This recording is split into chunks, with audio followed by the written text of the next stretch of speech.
It was such a thrill to go to the Matheson today and be part of this panel discussion. How many of you were out there today? To hear the stories from Keith and Danny and Mike and Paul. This old guy from Orlando was so appreciative to let a stranger parachute in and talk a little bit about it too. And it was just a fantastic time. And I'm so proud to be part of this. And this Heartwood Soundstage is incredible. Yeah. So what I'm going to talk to you about tonight is Elvis in Florida. Yeah. And you know what? When I was writing my Graham Parsons book back in the early 2000s, what struck me was just how Elvis was like Johnny Appleseed throughout the state of Florida. And on one of his tours in 1956, Elvis just goes over the state line to Waycross, Georgia, and 9-year-old Graham Connor, as he was known back then, took two twin sisters to see Elvis Presley at the Little City Auditorium with opening acts including the Louvin Brothers, Mother Maybelle and the Carter Sisters. It was an amazing array of talent, and it changed his life.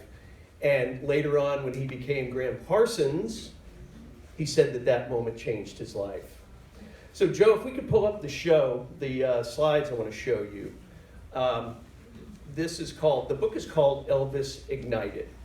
And it is about his time in Florida. Now, if you take a look at that picture on the right, I stuck my camera into the Tom Petty concert in Kansas City when I was 15 years old. Don't tell anybody. My Pentax K1000 here. And one of those. I took all of these pictures, and I have a few more that I'm going to show you as we move along. They're certainly not professional, but they're fantastic memories from the Hard Promises tour. How many saw that? It's fantastic. So, the reason why I wrote this book, next slide please, there wasn't just a tangential connection between Elvis and Florida. I call it his breakout state. If you look at that, 59 live shows in 15 months, from May of 1955 until August of 1956. 4 tours of Florida before he ever set foot on Ed Sullivan. More Florida shows in 1956, his breakout year, than in any other state. So this wasn't just some sort of, loose connection. There were many reasons why Elvis's career would not have happened without the state of Florida. Let's go next. One more, please. So some of the sources I was lucky enough to get in this book had firsthand interaction with Elvis. Now this is in Ocala. Does anybody recognize where this is? Yes. Shout it out. That is the Livestock Pavilion. And that gentleman there is Jim Kirk, who booked Elvis for that show. And he had this DJ by the name of Nervous Ned Needham. And old Ned had been booking shows forever, including Hank Williams. And he said that this Elvis Presley kid is going to be something else. So I'm talking to Jim, and he's saying, this is May of 55, so Elvis is way down the bill. He's supposed to be opening the show. But Jim says, I keep having this guy calling me up, and he's like, listen, this boy of mine, Presley, you got to let him close the show now. I'm going to tell you something. He will not hurt anything, and if he does, I will make up the difference myself. You got to let him close the show.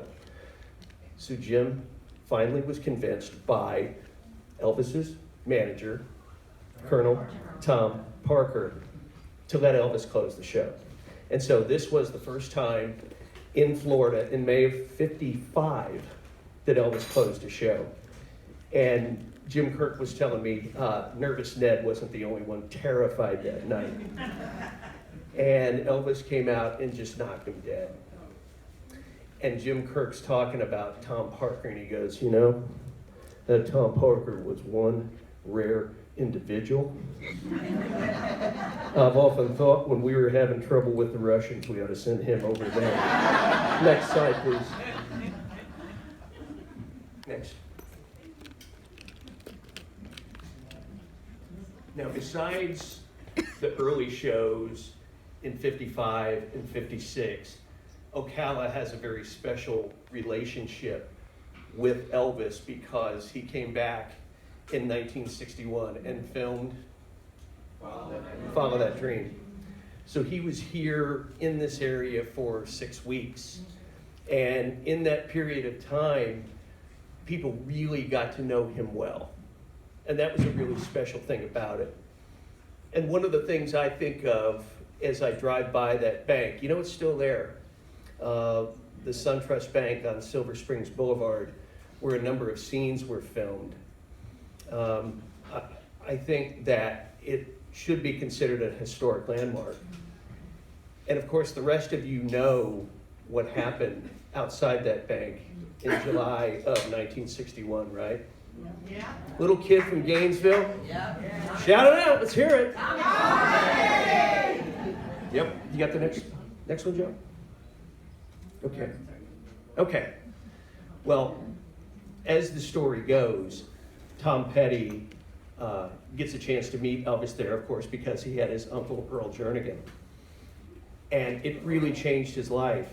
And I was so glad that Paul Zollo was here this weekend because Paul's book, Conversations with Tom Petty, really covers that so well.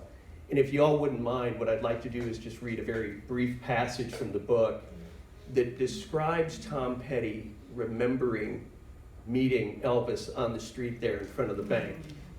May I read it? Please. Yes. Okay. And then suddenly I go, that's Elvis. He stepped out as radiant as an angel. He seemed to glow and walk above the ground. It was like nothing I had ever seen in my life. Now you tell me that he wasn't moved by meeting Elvis and then seeing him film the scene where Elvis and Ann Helm go into the bank there in their dungarees with their jalopy vehicle. And it was so cool today to hear Keith talk about what happened when Tom got home that day. And all of a sudden, he was just transformed. And that was the only thing he wanted to do. And what's interesting, too, is that while Elvis sparked Tom Petty's, desire to be a musician, what really lit the fire was what I learned in a new book that I'm working on about the Beatles in 1964 Florida. And Petty goes, I saw them on the Ed Sullivan Show, and all of a sudden I realized you didn't have to be Elvis. I don't look like Elvis. Most of us guys don't. But now all of a sudden, you could do it as a collective. You can write your own music. You can write your own songs. And that really is what lit the fire. So let me ask you all this.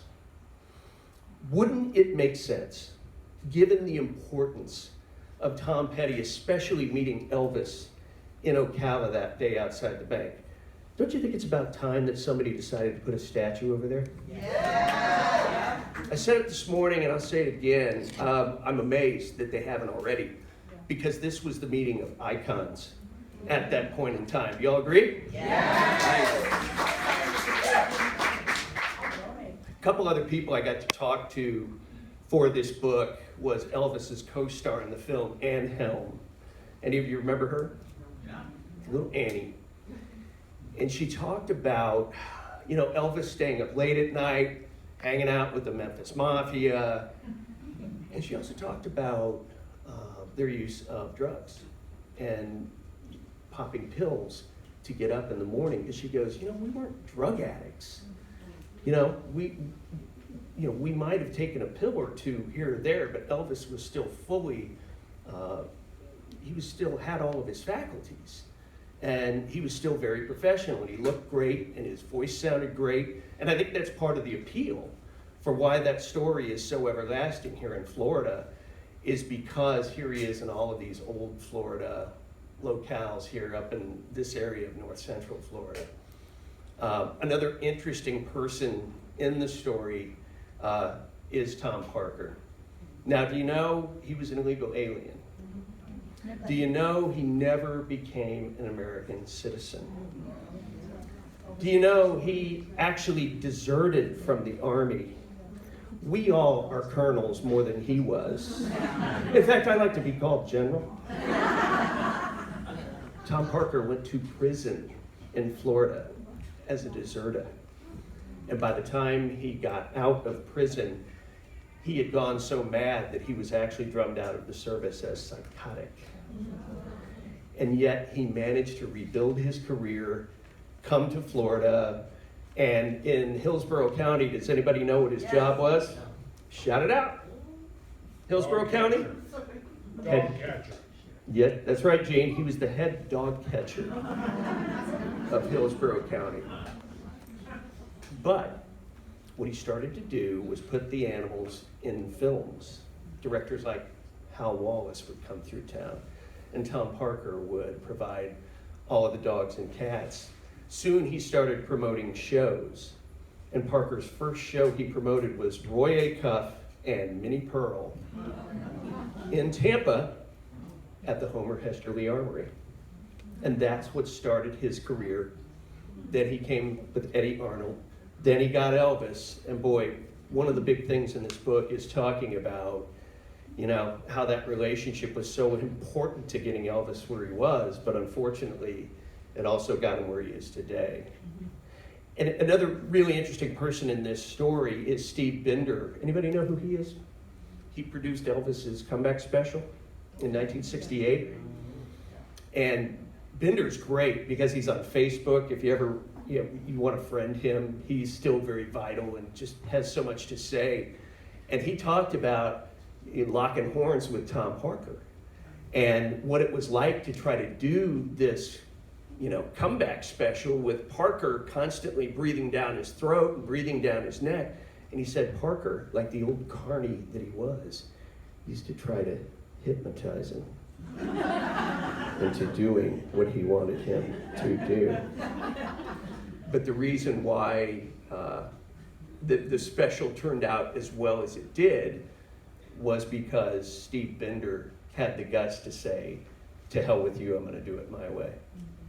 And Binder talked about some amazing times with Elvis, like getting him to do the first Unplugged session, where it was just put the guys up on stage and let them tell stories. That was Binder's idea. And the night Robert Kennedy was shot, he and Elvis talked all night about what that was like. And Elvis was so moved by that, he wanted a new song to end the special on a high, hopeful note. And so literally like that, almost within 24 hours, the song If I Can Dream was written. Now, if you know the special, you know how incredible that performance was. To this day, it's my favorite live Elvis performance. How about y'all? Yeah. It was incredible. So during the course of this book, I was also lucky enough to research Mae Axton. Everybody know who Mae Axton is? Mae is the one who was Elvis's PR woman in Florida in 55 and 56. She basically held his hand as he was a nobody from Memphis, and he's opening up the show for the new comedy sensation Andy Griffith. In fact, that's where this picture was taken, at the Homer Hesterly Armory, July 31st, 1955, with Elvis as the opening act for Andy Griffith. So at the end of this tour, this was the first two tours in Florida. Elvis was nobody. And what's so interesting is by the time of his last two tours of Florida, he was a supernova.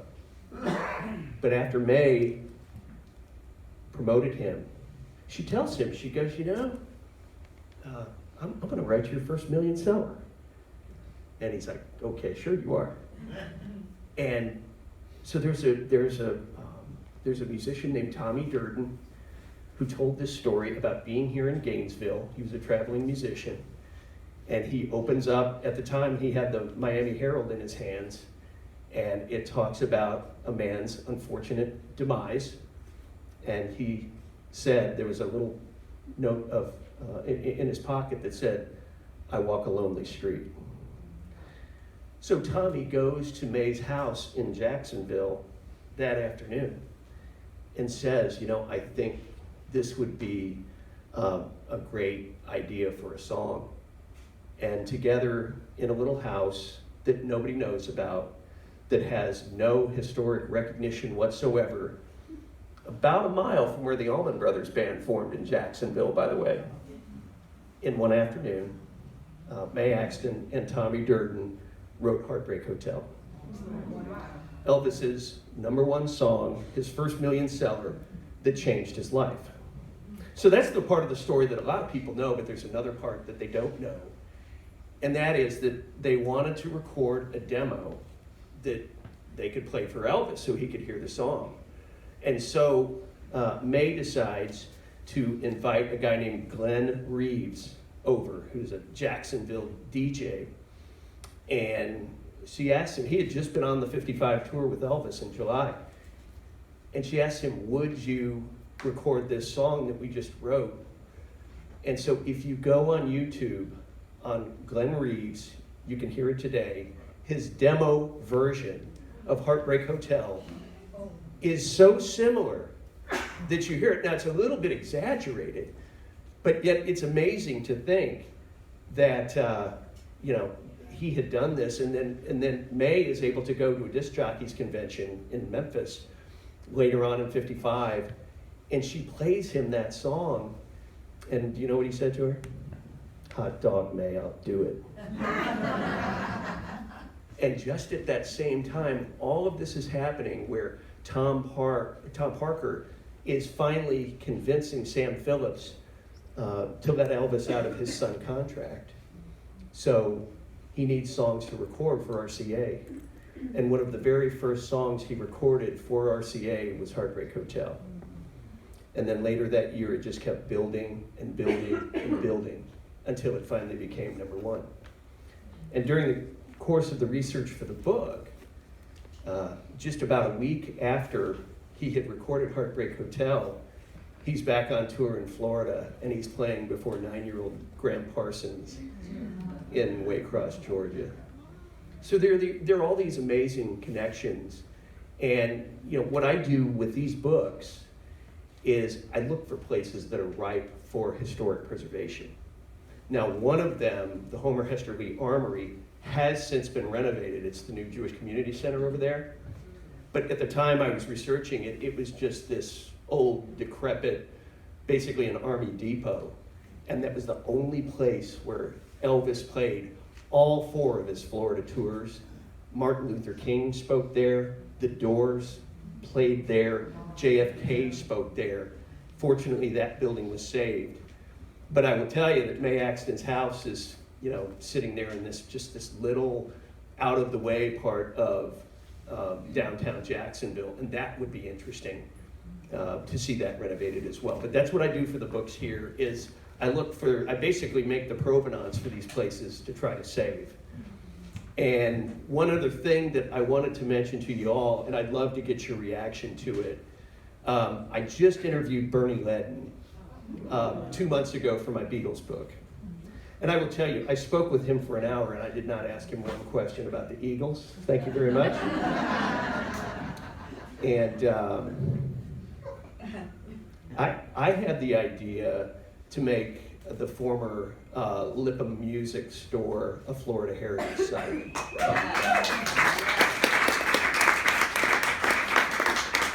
I've been lucky enough to co-found 3 historic sites in Florida so far. The Jack Kerouac House in Orlando, which is now a writer's retreat. We've operated it for 20 years, and it was where he was living when his classic rock and roll novel, On the Road, made him a nationwide sensation. And at the time, he was living hand to mouth in a back porch apartment in Orlando. So that is now a national landmark. Thanks to Gene Owen, who's sitting out there in the hat in the audience, we were able to save Graham Parsons' little teen club in Winter Haven, Florida, where when we came across it, it was this beat up lean-to that looked like a pretty good wind could blow it over. And it was where Graham started out as a folkie with the group The Shilohs. And I told Bernie that, because Bernie was in the Burrito Brothers with Graham. And he's like, no shit, Graham was a folkie? Who knew? And so, because of a lot of very generous in-kind donations and work, that is now an historic listening room in Winter Haven that has been fully refurbished. 2 years ago, we had Graham's old buddy from the Flying Burrito Brothers, Chris Hillman, in there playing, and that was an amazing thing. And then just this March, we were able to landmark the Allman Brothers' house in Riverside up in Jacksonville, where they all formed. And I like to tell people, the band formed in Jacksonville, not Macon. Dwayne and Greg are from Daytona Beach, not Macon. Graham Parsons is from Winter Haven, Florida, not from Georgia. And I think we need to do a better job of claiming our musical heroes. But I will say this, Lipham Music had, to my knowledge, at least 3 Rock and Roll Hall of Famers who worked there: Tom Petty, Don Felder, and Bernie. And Bernie told me this great story about being at a Florida Gators game. And he goes, God, it was a really crappy game. So I decided, just for old time's sake, I'm going to go over to Lipham and see what's going on there. It was their last day in business. And Bernie said, I was in there, I was just watching everything and, remembering all the memories of being there. And I was there in its last couple hours in existence. And when I told him about this notion of maybe, making it a Florida heritage site, he said, I'm all for it. So we already have the endorsement of one of at least 3 Rock and Roll Hall of Famers who worked at Lipham. Do you guys think it's a good idea? Yeah. Didn't hear you. Yeah. All right. Well, I just want to say thanks so much for all of your attention. And this is an amazing place. And Gainesville is so special. I mean, it is a melting pot of so many musicians. And in my Graham Parsons book, I talk about a really important circuit in Central Florida and North Central Florida called the Youth Center Circuit. It's where all of these incredible musicians had a chance to tour and play and get good as teenage kids. And maybe as we continue this synergy, we can revisit more of that and celebrate our great musicians like Tom Petty, like Don Felder, like Bernie Ledden, all of these different people who came from Central Florida, because I think it's very fair to say this was the cradle of guitar rock in the 60s and 70s. What do y'all think? I would agree. So I'm going to be here this weekend. I'm going to be in a tent selling my Jack Kerouac book, also Graham Parsons, and the new one, Elvis Ignited. I'd love to come and talk to you, speak with you. If you have any other comments or anything, I'd be glad to visit with you. But thank you all so much for your attention.